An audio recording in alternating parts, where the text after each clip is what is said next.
کچھ کفر نے فتنے پھیلائے، کچھ ظلم نے شعلے بھڑکائے، سینوں میں عداوت جاگ اٹھی، انسان سے انسان ٹکرائے، پامال کیا، برباد کیا کمزور کو طاقت والوں نے۔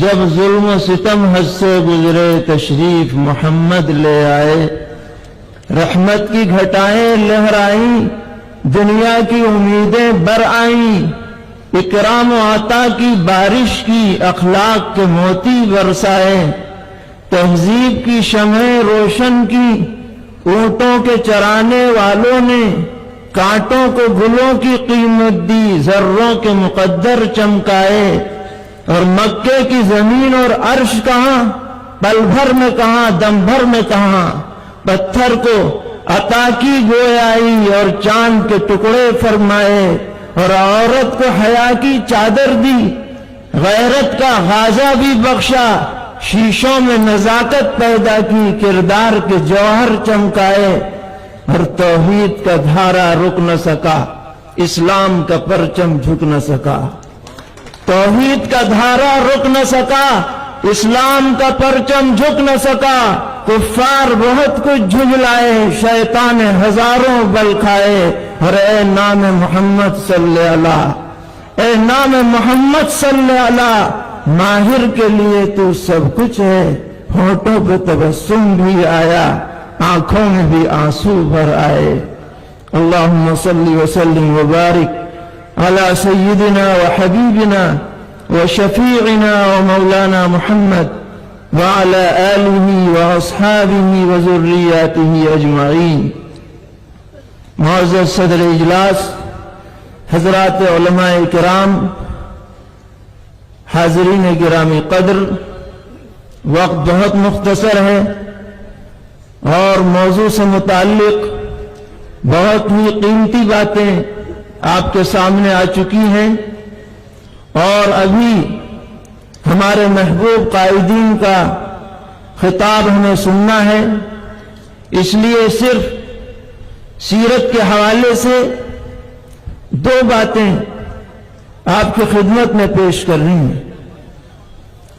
جناب رسول اللہ صلی اللہ تعالی علیہ وسلم جب مکہ معظمہ میں تھے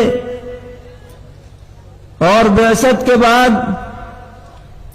مکے کے لوگ آپ کے اور آپ کے چاہنے والوں کے جانی دشمن بن گئے تھے، تو آپ نے اللہ کے حکم سے اپنے صحابہ کرام رضی اللہ عنہم کو اجازت دی کہ یہاں مکے میں رہتے ہوئے دین پر عمل دشوار ہو رہا ہے، اگر کسی اور جگہ کوئی جانا چاہے ہجرت کر کے تو چلا جائے۔ چنانچہ صحابہ کرام رضی اللہ عنہم کی ایک جماعت حبشہ چلی جاتی ہے۔ اس وقت وہاں کا بادشاہ عیسائی مذہب کا ماننے والا اسحمہ، جس کا لقب نجاشی تھا، بڑا ہی امن و امان اور انسانیت پرور شخص تھا۔ یہ حضرات جب وہاں گئے اور مکے کے لوگوں کو پتہ چلا کہ اچھا یہاں سے دوسری جگہ جانے لگے، تو انہوں نے دشمنی کی انتہا کرتے ہوئے دو آدمیوں کا ایک مشن بھیجا کہ جا کر نجاشی کو سمجھائیں کہ یہ لوگ آپ کے ہاں غلط قسم کے آ گئے ہیں، انہیں اپنے ملک میں نہ رہنے دیں۔ یہ دشمنی کی انتہا ہے کہ نہ مکے میں امن سے رہے، نہ دنیا میں کہیں اور بھی امن سے رہے۔ یہ دونوں لوگ تحفے تحائف لے کر نجاشی کے دربار میں پہنچے۔ نجاشی انصاف پرور آدمی تھا، اس نے کہا تمہارے اکیلے کے کہنے کی وجہ سے میں اپنے ہاں آنے والوں کو نکال دوں، یہ نہیں ہو سکتا، پہلے ان سے تحقیق کی جائے گی، کیا وجہ ہے کیوں وہ لوگ آئے۔ چنانچہ انہوں نے مسلمانوں کے پاس پیغام بھیجا کہ آ کر گفتگو کریں۔ مسلمانوں میں سیدنا حضرت جعفر जाफर तैयार रजी अल्लाह ताला अन्हु भी थे। सब ने उनको अपना नुमाइंदा बनाया कि तुम जाकर बादशाह के सामने गुफ्तगू करो। चुनाचे वो आए, गुफ्तगू शुरू हुई। हजरत जाफर तैयार रजी अल्लाह अन्हु ने पहली बात ये कही कि आप इन लोगों से 3 सवालात कीजिए। पहला सवाल ये है कि क्या हम लोग गुलाम हैं या आजाद? अगर हम गुलाम हैं और अपने आका की मर्जी के बगैर आ गए हैं तो मुजरिम हैं, और अगर हम आजाद हैं तो हमारी मर्जी है, कहीं भी जाएं, इनसे पूछिए। पूछा गया, कहा कि नहीं, गुलाम तो नहीं है। दूसरा जवाब इनसे ये लीजिए कि क्या हमने किसी का कत्ल किया है जो हम भाग करके आ गए? पूछा गया, जवाब मिला कि नहीं, इन्होंने कत्ल भी नहीं किया। तीसरा इनसे जवाब ये लीजिए कि क्या हमने किसी का माल चुराया है, चुरा कर आ गए, क्या हम चोर हैं? जवाब मिला कि नहीं, चोर भी नहीं है। तो फिर क्या बात है, तुम इन्हें क्यों यहां से निकलवाना चाहते हो?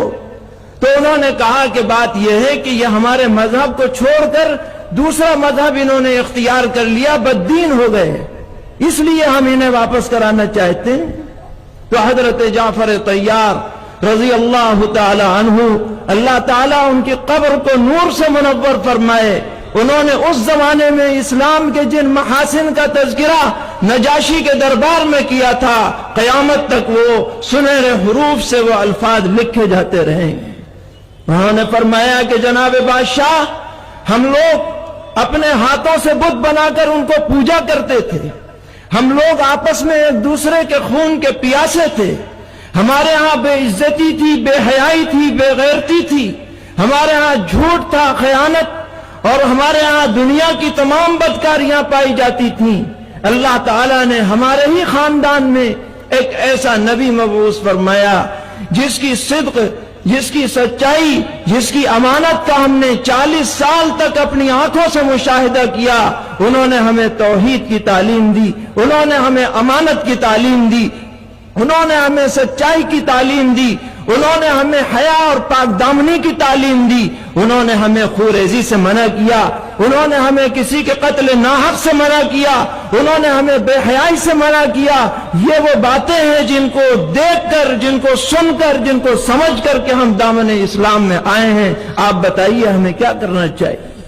नजाशी ने कहा कि ये तो बड़ी इंसानियत नवाजी की बातें हैं, मैं ऐसे लोगों को हरगिज अपने मुल्क से बाहर नहीं होने दूंगा, इनका तो रहना हमारे लिए मूजिब सादत है, ये तुम्हारे कहने में आकर इन्हें निकाल नहीं सकता। मेरे भाइयों, इस्लाम के महासिन के लिए एक कॉन्फ्रेंस काफी नहीं, चंद घंटे काफी नहीं, चंद दिन काफी नहीं, इस पे कितनी किताबें लिखी गई, कितने लोगों ने रिसर्च किए, और ये कहने पर मजबूर है कि जितनी अच्छाइयां इंसानियत में हो सकती हैं वो सब इस्लाम मजहब के अंदर जमा है। इससे ज्यादा जामियत किसी और मजहब में नहीं है। आज की इस कॉन्फ्रेंस के हवाले से हमें दूसरों तक भी ये पैगाम पहुंचाना है कि इस्लाम को कोई आदमी अपने से अजनबी न समझे, अपना मुखालिफ न समझे। इस्लाम तमाम आलम के लिए रहमत बन करके आया है, क़यामत तक यही रास्ता है जो रहमत का रास्ता दिखलाता रहेगा।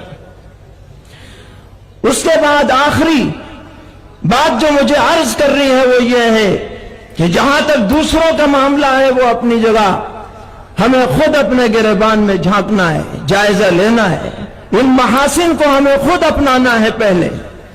और इसके बारे में सरवर आलम जनाब रसूलुल्लाह सल्लल्लाहु ताला अलैहि वसल्लम ने आखिरी हज के मौके पर जहां बहुत सारी हिदायत दी, ऐसा करना, ऐसा करना, हर आदमी चाहे काला हो, गोरा हो, अमीर हो, गरीब हो, अरबी हो, अजमी हो, सब बराबर हैं। औरतों का ख्याल रखो, सूदखोरी मत करो, किसी का नाहक कत्ल न करो, किसी मुसलमान को काफिर मत कहो। ये सब बातें बयान करके आपने एक ऐसा जुमला इरशाद फरमाया, मेरे भाइयों, सीरत की किताबों में जब वो जुमला पढ़ा जाता है तो दिल कांप जाता है। आपने इरशाद फरमाया, ये सब हिदायतें देने के बाद ये कह करके कि हो सकता है कि अब आइंदा साल तुम मुझे इस जगह نہ دیکھو میرا دنیا سے جانے کا وقت قریب آ چکا ہے، آپ نے ایک جملہ یہ فرمایا کہ لا تسودوا وجہی، میری امت کے لوگوں قیامت کے دن میرا چہرہ سیاہ مت کرنا۔ کبھی تم نام اعمال خراب لے کر کے آؤ، سنت کے خلاف زندگی لے کر کے آؤ اور مجھے دیگر امتوں کے سامنے رسوا ہونا پڑے، ایسا کردار تم مت لے کر کے آ۔ تمہارے لیے کتاب اللہ چھوڑ کر کے جا رہا ہوں، اپنی سنت چھوڑ کر کے جا رہا ہوں، اپنے اہل بیت رضی اللہ عنہم کا طریقہ چھوڑ کر کے جا رہا ہوں، اس پہ تم مضبوطی سے قائم رہو گے، دنیا کی کوئی طاقت تمہیں گمراہ نہیں کر پائے گی۔ اللہ تعالی ہم سب کو سچے دل سے اسلام کے محاسن کو اپنانے کی توفیق عطا فرمائے، بدگمانیوں کو دور فرمائے، نفرت کے سوداگروں سے اللہ تعالی پورے عالم کو محفوظ